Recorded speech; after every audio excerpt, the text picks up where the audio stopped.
রমজানে গিয়েছিলাম ওমরায়, মদিনা থেকে আবু জেহেলের কবর পর্যন্ত যাবার জন্য একটা গাড়ি ভাড়া করলাম।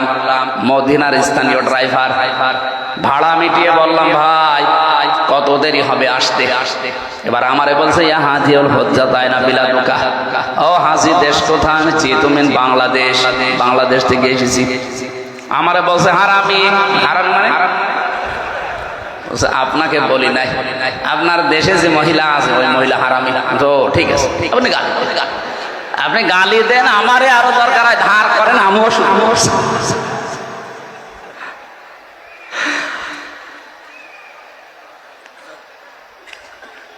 এই যে লোকটা এখন ভুল বুঝতে পারছে, এখন ভুল বুঝে ও কি করবে বলেন? ওকে আজ 3.5 লাখ 4 লাখ মানুষের কাছে মাফ চাইতে পারবে।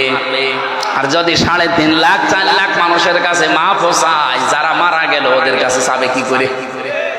এই জন্যই 15.5 বছরে যারা ছিলেন, আপনাদের দুনিয়াও শেষ, এখন আখিরাতও শেষ।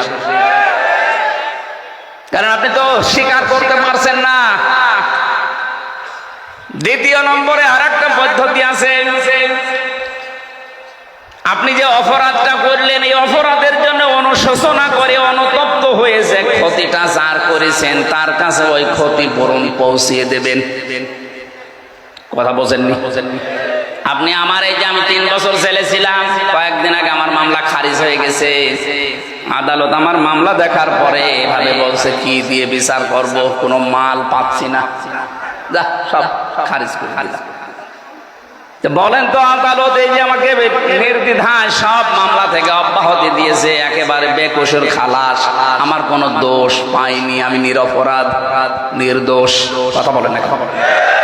এরপরও যারা 3.5 বছর আমাকে আটক করে রাখলেন ফাঁসির এই কন্ডেম সেলের ভেতরে, আমার বাবার কাছ থেকে আমার পরিবার থেকে প্রায় 30 থেকে 32 লক্ষ টাকা আপনারা খেয়েছেন। এখন আপনি বসে বসে বলবেন আস্তাগফিরুল্লাহ, আল্লাহ মাফ করে দেবে। আল্লাহকে আপনার মুখে, আপনি কি দোষ করেছেন আল্লাহর কাছে? দোষ করেছেন হামজার কাছে? আগে আমার বাবার ওই টাকাগুলো ফেরত দেন। আমার মতো 3 বছর ফাঁসির কন্ডেম ছেলে যোগাযোগ বিচ্ছিন্ন থাকেন, তারপরে আস্তাগফিরুল্লাহ পড়ে। এই জন্য 15.5 বছর যারা জুলুম, অত্যাচার, নির্যাতন, গুম, খুন, আয়না ঘরের সাথে জড়িত, তাদের একটা রাস্তা আছে মাপ পাওয়ার। যার কাছে এই 15 বছরে যা যা করেছেন তার ওই ক্ষতিপূরণ দেবেন। আপনার কারণে অনেকের ব্যবসা বন্ধ হয়ে গেছে, কথা বলেন না কেন? তার ব্যবসা আগে খুলে দেন। কাউকে চাঁদাবাজি করেছিলেন, ওই চাঁদার টাকা ফেরত দেন। কাউকে মিথ্যা মামলা দিয়ে 15 বছর ঘরে থাকতে দেননি, আগে ওই ক্ষতিপূরণ দিয়ে আসেন। কাউকে খুন করেছেন, গুম করেছেন, আয়না ঘরে রেখেছেন, আপনাকে ওইরকম রাখা হবে? আমি মাত্র 10 দিন ছিলাম, আমি মাঝে মাঝে দেখতাম এই যে এত বড় বড় লোক হয়ে গেছে, কেউ 8 বছর, কেউ 10 বছর, কেউ 14 বছরও আছে, এত বড় বড় লোক হয়ে গেছে, চুল দাড়ি গম মনে হচ্ছে বন থেকে বেরিয়ে আসতেছে। মাটির নিচে যখন আমার নিয়েছে, তো মাঝে মাঝে আমি দেখেছি এই নখ দিয়ে অনেকে দেওয়ালের সাথে এভাবে এই যে খুশিয়ে খুশিয়ে মোবাইল নাম্বার আর ছোট্ট ছোট্ট করে লিখেছে। ভাই বাইরে যদি যেতে পারে একটু জানাবেন যে আমি বেশি আছি।